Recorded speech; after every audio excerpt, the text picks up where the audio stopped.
beginning, and Mr. Tuff called the pointing heads, and so he gets to lead off with his opening statement of 2 minutes. Welcome. Thank you, Paul. Thank you, Eagle Forum, for presenting this debate tonight. And thank you all for attending and participating in the political process.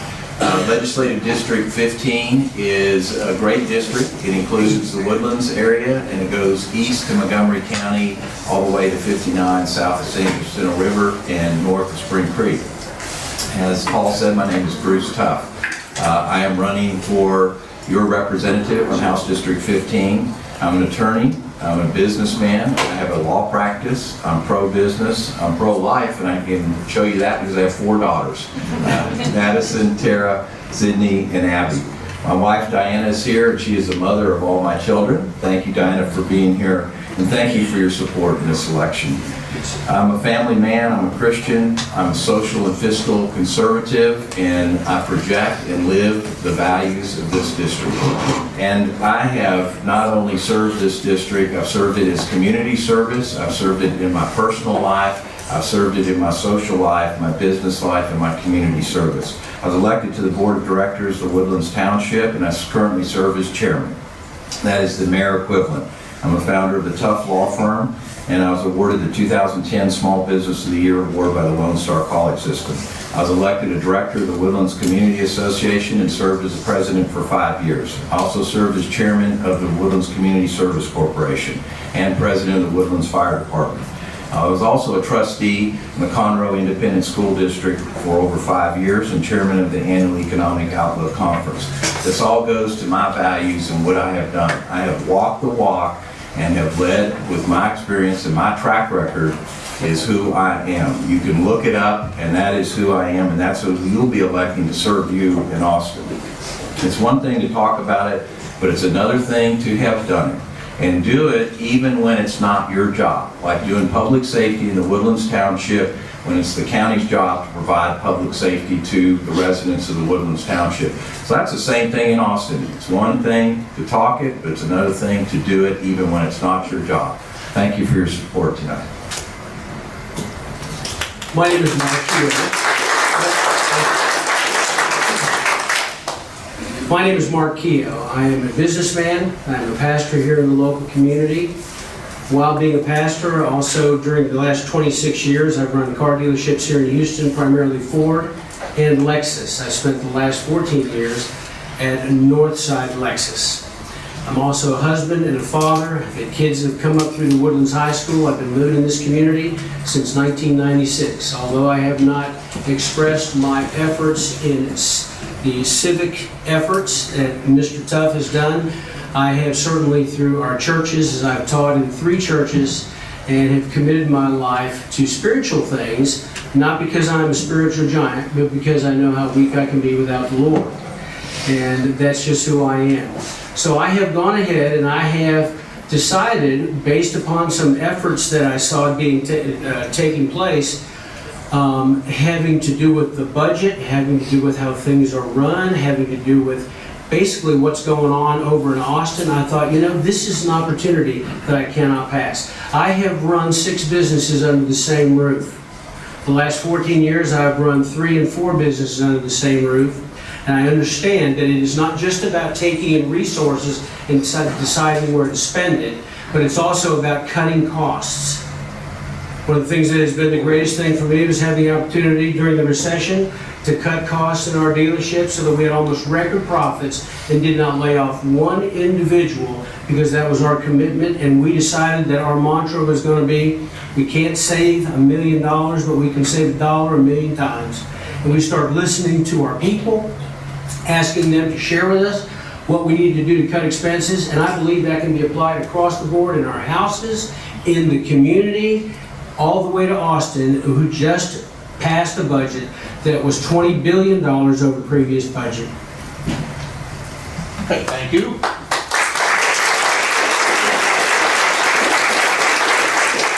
You all trust me to do the drawing here. Also, if you have your cell phones, if you'd make sure they're on silent or buzz. And I'll call the first 4 numbers. If those people will come up and the first one can go to the podium, and start their questions. I'm going to just read off the last 4 numbers. I think that's all we need. 9850 will be the first questioner. Okay. 9906. We have 9906 here. Okay. 9885.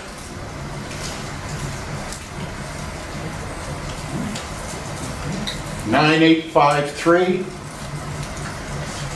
I got one out of those 4. Let me get a couple more in line here.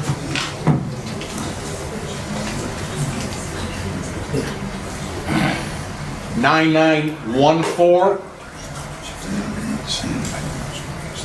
I gotta ask some better questions. Oh, thank you. Got one there too.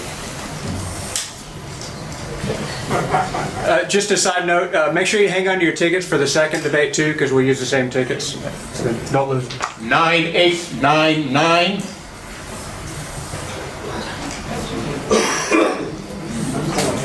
I guess you get 10 questions. He can ask them all.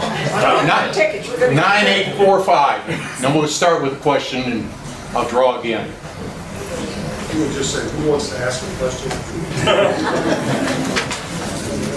I didn't really have a question in mind, but I do have a question for Keough. In this area, one of the things that controls our area here is mud districts. And my idea of a mud district is the more it grows, the less you should pay. And yet it seems like there's some of the mud districts in the area that seem to go exactly the opposite of that. What would you do to solve that problem about mud districts and a fair taxation in that aspect? Well, when you think about mud districts, it's part of the bigger picture, which is about a lot of different kinds of taxes. And the fact of the matter is Montgomery County brings in taxes from a variety of sources. And as far as I'm concerned, one of the things that takes place is that if we have X amount of property taxes, and we have X amount of hotel tax, and we have X amount of whatever taxes we have, many of those taxes aren't being, I do not believe, are being distributed the right way. And I also believe that by a redistribution or a changing of those taxes and those structures, which is about somebody, I think, just deciding to go up their back and go after that and talk about that, and if you will, to get with the right people and make some changes. I understand there are laws in which we operate and we can't change those things, but it seems that we can change pretty much whatever we want to change if we put our minds to it and we go after it, and then we end up changing it.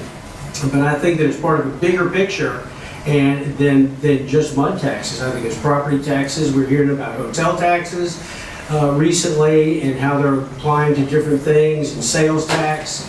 So, you know, that's kind of where I'm at on that, Phil. Okay, let's, Could I respond or answer about mud districts? since we didn't have so many people coming up, yes, why don't? Okay, well, just to comment, because mud districts make up the core government function in the Woodlands. That's how we get our water and our sewer. And there are over 11 mud districts to provide that service in the Woodlands. So the Woodlands Township doesn't provide that core government service, but it's an essential part of it.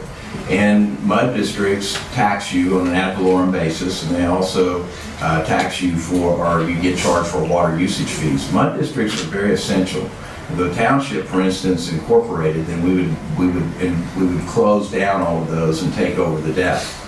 The mud districts, that's the only way that you get water in rural parts of the county. You have to create a mud district, and they're the lowest form of elected government, because that's a core function of government that serves this small group or small area. And the votes that the people that voted those, it's a handful of votes that participate in mud districts. But if you want the taxes to be controlled or lowered, you run for a mud district position, you become a director, and you lower the taxes. And that is how the Texas, because of our size, is made up of road utility districts, mud districts, special purpose districts. I mean, a lot of people don't realize now that Woodlands Township is a legislatively created special purpose district. That's how we function, but we function more effective and more efficient than any city in the nation. Our taxes are the lowest, and it's because of the local control that we have, and we are a fiscally conservative government. We run the Woodlands Township. It's a city run like a business, and it has the lowest tax rate. So It's local control and local involvement. MUDs are central to the woodlands, so get involved and vote to lower the taxes, Phil. Okay, let's see, we have some more questions out there. 9849. 9833. 9834. Usually we have a lot of questions. 9913. Some folks may be waiting for the next race. Some folks may be waiting for the next race. Yeah. 9851.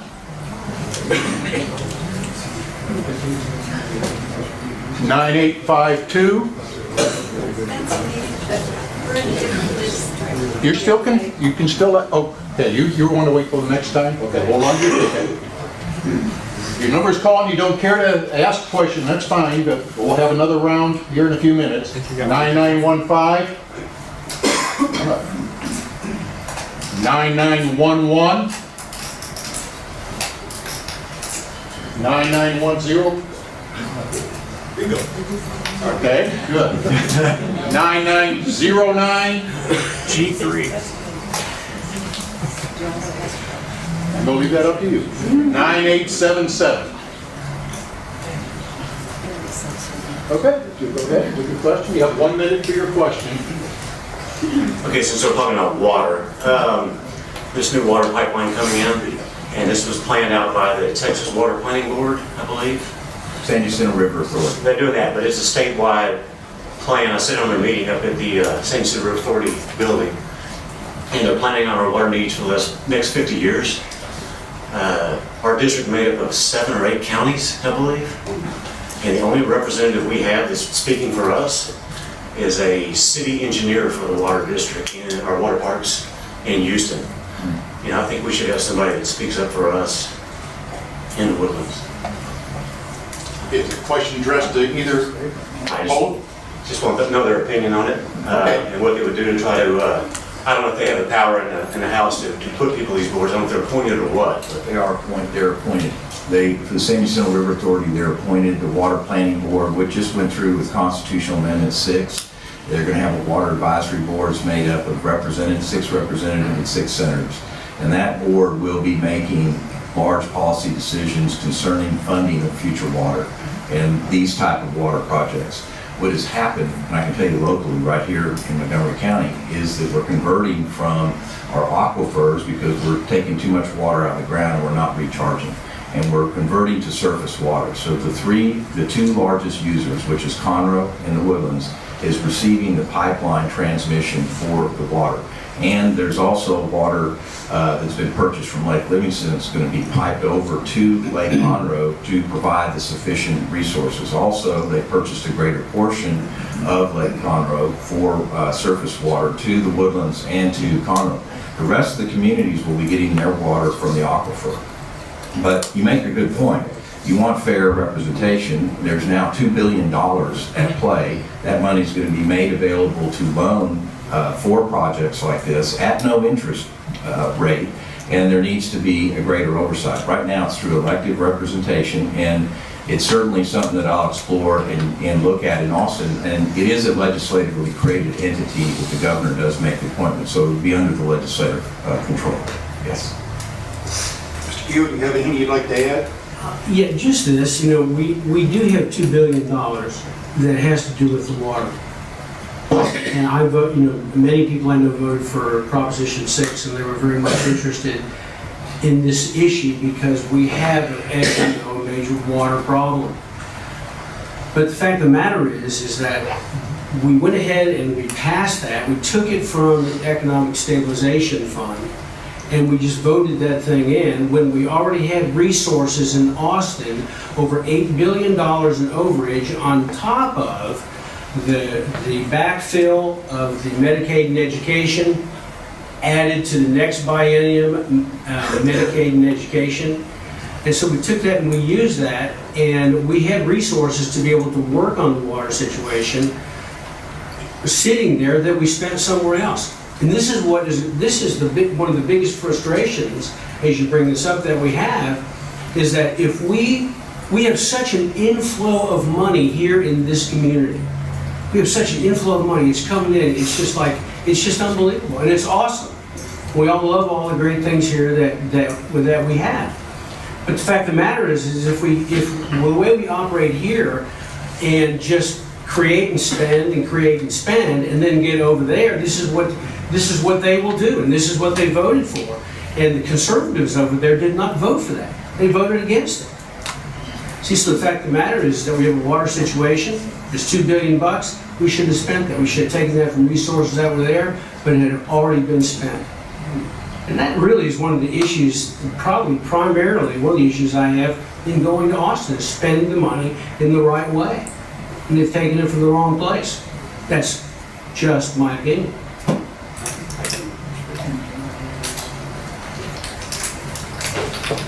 I want to thank the Eagle Forum for allowing us to happen. I do appreciate the opportunity. My question, and I'd like to give a quick response from either one of them. I understand the water district, been involved with those folks, been on the board of the hospital district, which brings me to my point. I'm not so concerned right now about what the shrubs look like or what the water's doing. We know what the process is already in play. My question is, on the state level, you're going to represent us with the state. Give me a thought, give me a scenario on how you're going to handle negotiating with the other side of the aisle, because it's there, it's a fact. How are you going to work together with that and the governor, the new governor, and make things happen? And Mr. Keough, if you want to go first? Sure, I'd be glad to. That is a great question, because it really has to do with whether you decide you're going to go there and compromise, or whether you're not going to compromise, what you believe is valuable to give up and what you don't believe is valuable to give up. For me personally, I have a set of values. I operate with a fixed set of values that has to do with my political position, my personal life, my family life. Those are things that I won't budge on. What I do when I get there is I have to decide on behalf of all of us here, when am I willing to plant my flag and fight, and when am I willing to pick it up and run? In other words, if I can't kill the king, should I wound the king instead? No, you can make everybody angry and you won't get anything done. But there are certain things that you can't budge on. And that's where we as individuals, Mr. Tuff and myself, have to decide what are we unwilling to budge on? What are we willing to not compromise on? For me personally, I'm not going to compromise on life. I won't compromise on that. I won't attach that to another bill. If they attach that to another bill, as good as that bill may be, it maybe has to do with something as good as water. If they attach some condition and where I compromise my value on right to life, I will not do that. You see, we sit here and we talk about all these various things that we've got going on. Who knows what's going to come up and what's going to take place there? But we do know this, that each of us has a responsibility to do what we said we were going to do, and when the time is right, to bow our back up and stand firm. And the real question at the end of the day is, for all of us here, because Bruce and I basically believe the same things about most things. He went down a whole list of things that I believe just like him. The real question is, who will get up there and will stand alone and will say, I don't care about the rest of this. This is what we believe, this is right for us, and I'm going to stand alone. And if at the end of the day that we have somebody there that can't do that, he's not going to be able to change anything. He absolutely won't be able to do it, because all we have is compromise going on all the time. Okay, I'm going to uphold the Constitution, limit government, achieve greater local control, and practice fiscal responsibility. And that's what I did in the Woodlands Township, and that's what I did in the Conroe Independent School District Board of Trustees. When you're governing, you're making things happen. And it's not easy, it's hard. It's real easy to say no, and it's real easy to walk away from a problem and just say no. But when you're governing and you have over 100,000 people, 60,000 kids that are requesting or demanding a public education, because that's a constitutional guarantee provided by our Texas Constitution, and you have service delivery and public safety and fire protection, you have to work with your board, your directors, your legislators to make things happen, to problem solve, to accomplish a result.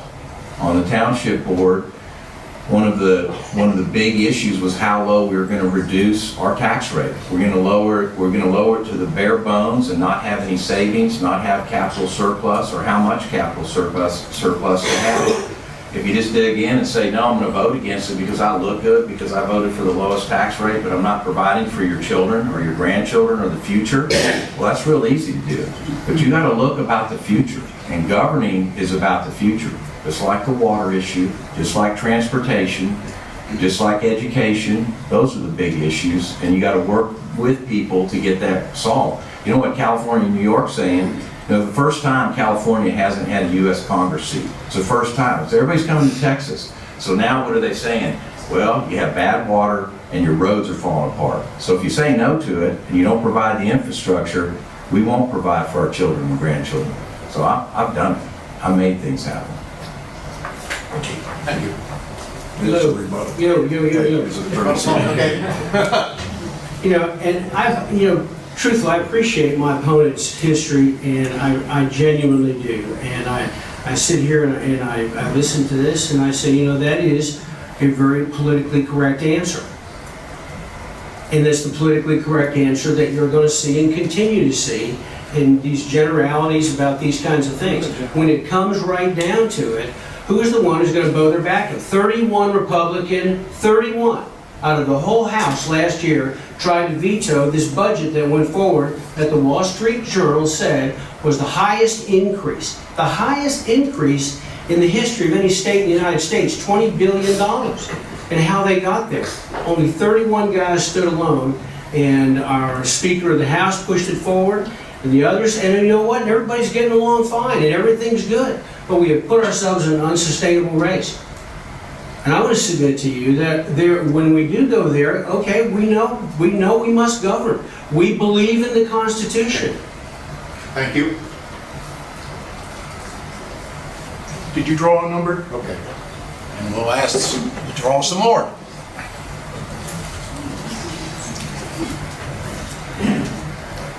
$9,887. Yeah, sorry. You responded slowly. Okay. Slow on the draw. Okay, well, you're up there. Let me get a couple more people in line behind you. 9919. 9879. 9903. 9922. 9860. Go. You have 1 minute. Okay. One of the things that concerns us all is the entrenchment of politicians in office. They get there and they just get dug in, and they keep feeding the lobbyists to fund their campaigns. And we're kind of tired of that scenario. So my question to you, I start with you, Bruce. Will you lobby with your fellow state representatives for term limits? Sure I will. I voted for term limits when I served on the Woodlands Community Association. In fact, I looked around the room and we had a vote. Hey, let's have term limits because we think you guys have been around too long. I looked around the room and I said, I'll vote for it, but it's going to put me out of office. It was just me and one other person that was going to go out of office. And, I served on the school board. A lot of people that serve on the school board serve for 15 years, 20 years. I personally believe that's way too long. And I served, and when I felt like I got what I wanted to have accomplished, I left. And I moved on. I left it in a better place. I left the school, Conroe Independent School District, in a better place with great leadership and a great superintendent. And I ran for election for the Woodlands Township and served. And it is a great government entity. And when I get elected to serve House District 15, I'm going to leave it in a better place. And right now I'm 60, so I don't have that many more years to go. So sure, I'll vote for term limits. You bet. Thank you. Very good answer. Mr. Keough, will you lobby with your fellow state representatives in Austin for term limits? And please comment. Sure, absolutely. And I won't just do it for the individual offices, but there's a whole bureaucracy out there. There are a bunch of people who have been appointed in positions that have positions that go on and on and on and on, which are also part of the stream of cronyism that goes on there. And the fact of the matter is that they need to be limited as well. So absolutely, I would. Thank you. Thank you for your question. A question to both of you gentlemen regarding our educational system, regarding Common Core. We've been attacked all over, you're coming from the outside. I'd like to have your comments regarding those two. I'm thinking of the other one, that's Cisco. Yeah, those two, I would like to have your thoughts on that, because it seems to be eroding the educational system here in Texas. As a side note, I'd like to know how you're going to communicate back to your constituents once you're up here in Austin. You see, when you get up there and you get lost in the crowd, I'm not sure what vehicle we'd use to communicate back what's going on. Facebook seems to be a natural, but I think it'd be well to keep the people informed back home. Okay. The issue of Common Core and Cisco, they go together, but they're still a little bit different. Common Core is curriculums left over from Bush days that has certain set of values within the curriculum and what is required by the federal government. We also have this issue of Cisco being an issue of transparency. And the biggest issue really, I think, is although they've tried to get rid of most of it, still much of it is around. And that is that there is a disconnect between what the teachers have been prescribed to teach by the people from Cisco as it relates to the books that we're reading or that the students are reading. And because of that disconnect, there has been the effort on the part of parents and people in general to want to find out what that information is. They've had to go through all kinds of processes in order to be able to get it. And the fact of the matter is, a number of people have done research on this thing, and that although the students are teaching on a particular, being learned on a particular issue about whether it's history, American exceptionalism, or whatever, although the book might say it, the teacher has the freedom to make changes as the teaching plan is given to them. And so, the Cisco needs to go away. It needs to go away. And I think it's part of a bigger problem that it comes to the groups wanting to get rid of our whole educational board system anyway. But the fact of the matter is, it does need to go away. How to communicate from there to here, that's a function of having everybody's email addresses and giving them a weekly report. It's that easy. Sitting down and say, this is what happened this week, this is what I did. It's kind of the same way we do it in any organization. I did it in my business, do it in the church, we do it across the board. It's just a function of deciding that you want to communicate and recognize that when you send us, we're accountable. Thank you. Sorry. Okay, communication. I've got Amy, Linda, Steve, and they'll be communicating. We'll be communicating daily on what's going on, our activities, and what's happening in Austin.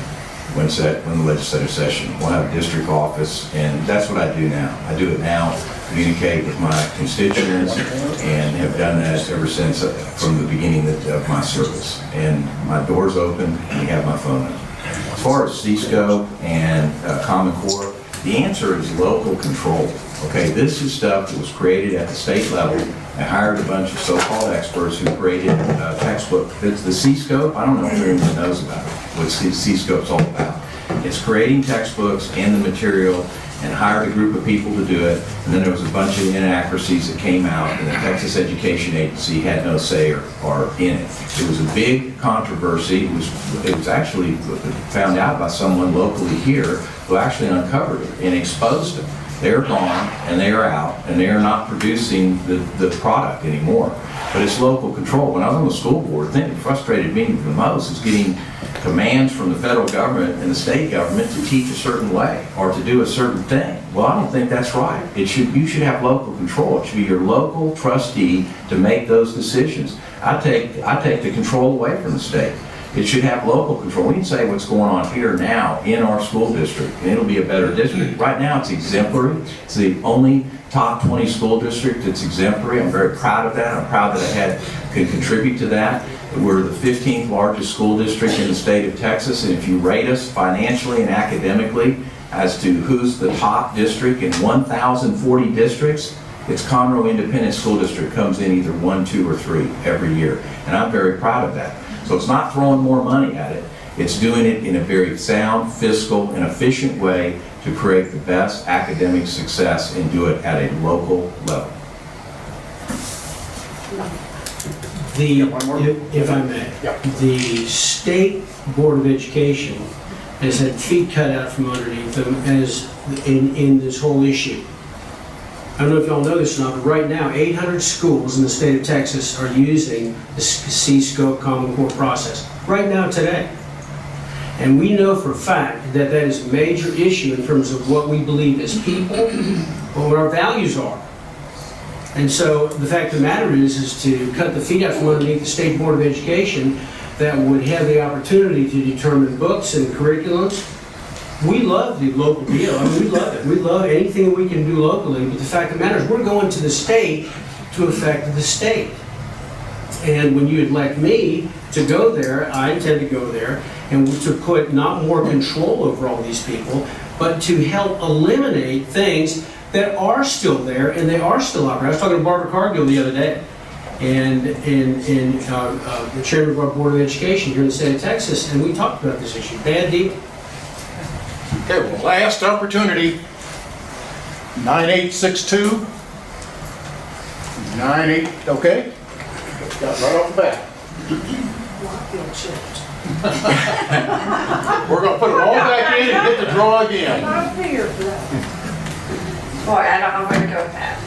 I know C-Scope is still here, and our education system is in trouble all across the nation, and as well as Montgomery County.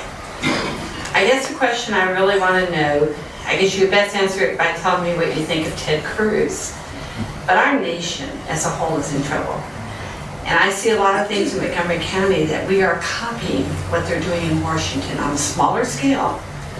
We're getting debt up to our eyebrows. You can say, well, we got to progress. We have to do it to progress. But we're doing it on the backs of our grandchildren, probably our great-grandchildren by now. I want to see something different. So I'd like to know from you all, what do you think of somebody like Ted Cruz? And what do you think about fighting for what's right? Not what just looks good for us right here today, but will make something different for our children and grandchildren.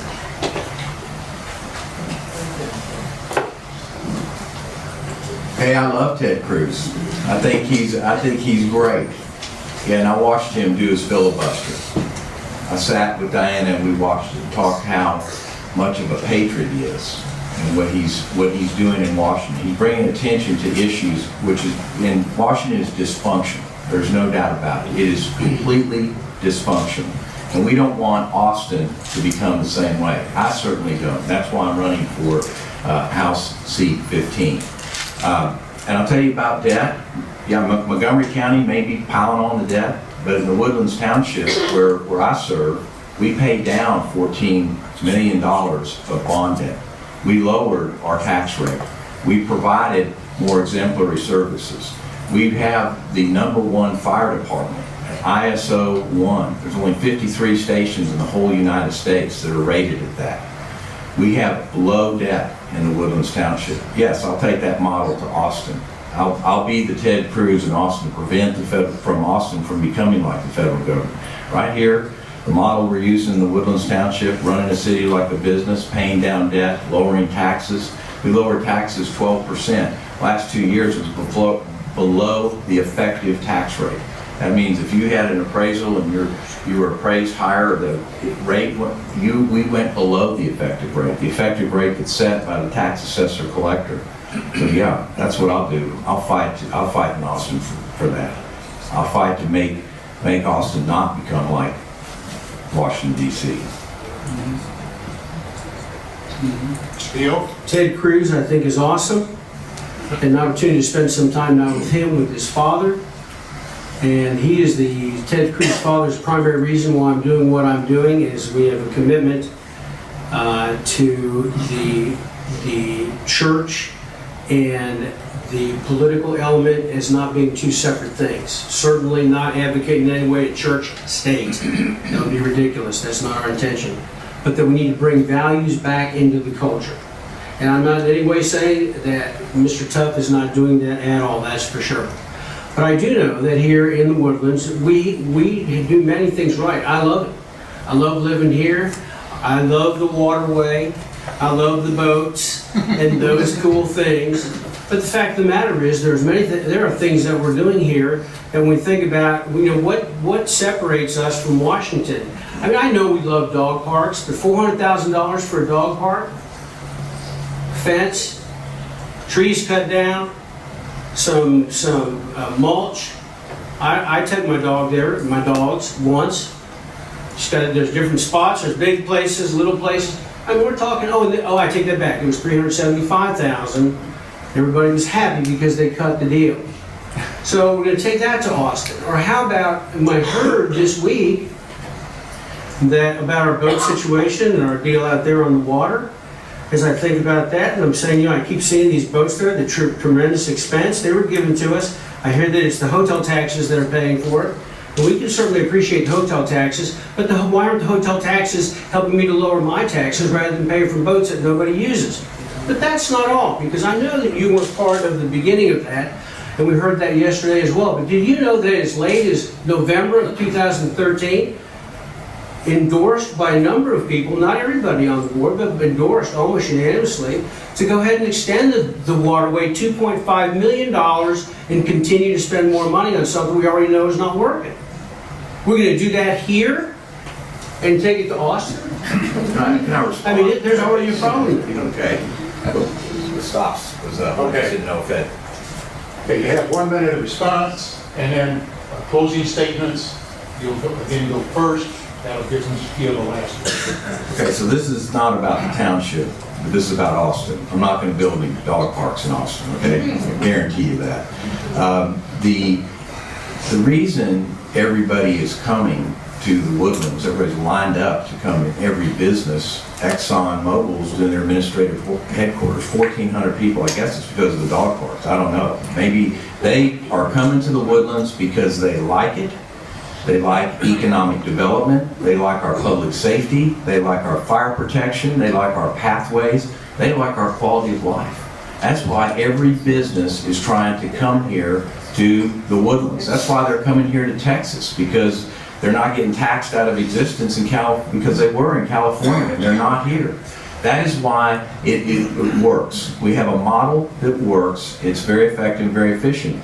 The water cruises are an amenity. There's no taxpayer dollars, and that's hotel tax. Unless you live in a hotel, you don't pay for it. That comes out of hotel tax money. Our public safety is paid out of sales tax. It's the only community our size, all of our public safety is paid out of sales tax. Can you get that? The sales tax is going up. The property tax is going down. That's because of economic engine that is going on. The businesses that are coming here, Exxon Mobil that's building just down the street from us, they want to be in the most vibrant economic hotbed of the United States, and that's the Woodlands, Texas, because we're doing things right, and we have a very effective model that brings people here, and they love it. Exxon's in Minneapolis. Yeah, they have an administrative headquarters. We just approved, 1,400 people are coming, jobs are being created in the Woodlands. Yes. Yes, ma'am. Yes, ma'am. Everybody wants to be the Woodlands. But I thought they're big Can't hear the question. I believe, can't hear the question. That was his closing statement, so you will have time afterwards if you have additional questions, meet with the candidates and ask them questions. Well, was that closing statement? How much time was left? You still have another minute. Okay. Okay, thank you. I thought I was doing a rebuttal. Anyways, but that's okay. You got a total of 3. Okay, all right. Well, then let me conclude. That'll be fine. I want to thank you tonight. Thank you for being here. This room is packed, by the way. It's great. It's great to see a lot of people participate in this public process. I'm very grateful, and I want to thank you for your participation. I'm asking you for your vote. I want to tell you, I want to leave you with what I started off with. It is uphold the Constitution, limit government, achieve greater local control, practice fiscal responsibility. And that's what I'm all about. I've walked the walk. I've done it. Look at my record. Everything I've said tonight, I have done it. And it's a lot harder to do things it is a lot harder to do things, especially when it's not your job to do it. And we did that in addition to doing our own job. And that's what I intend to take to Austin, Texas. Thank you.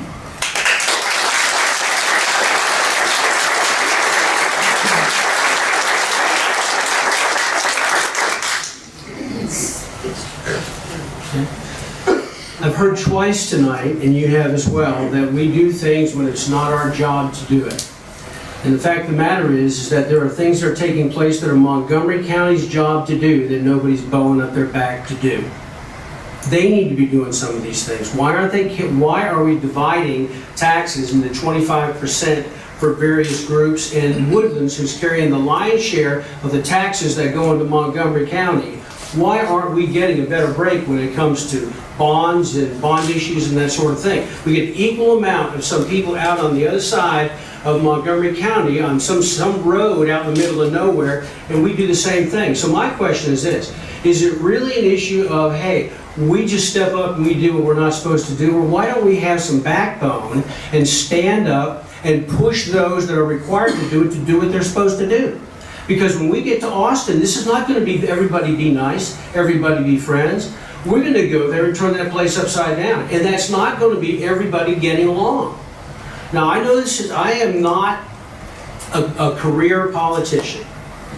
I know that. I am a political outsider.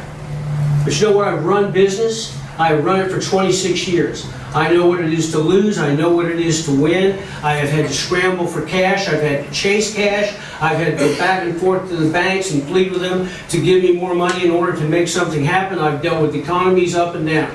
And here's the deal.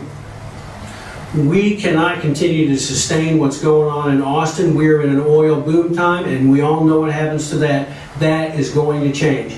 And when that changes, listen, I've seen good time operators and bad time operators.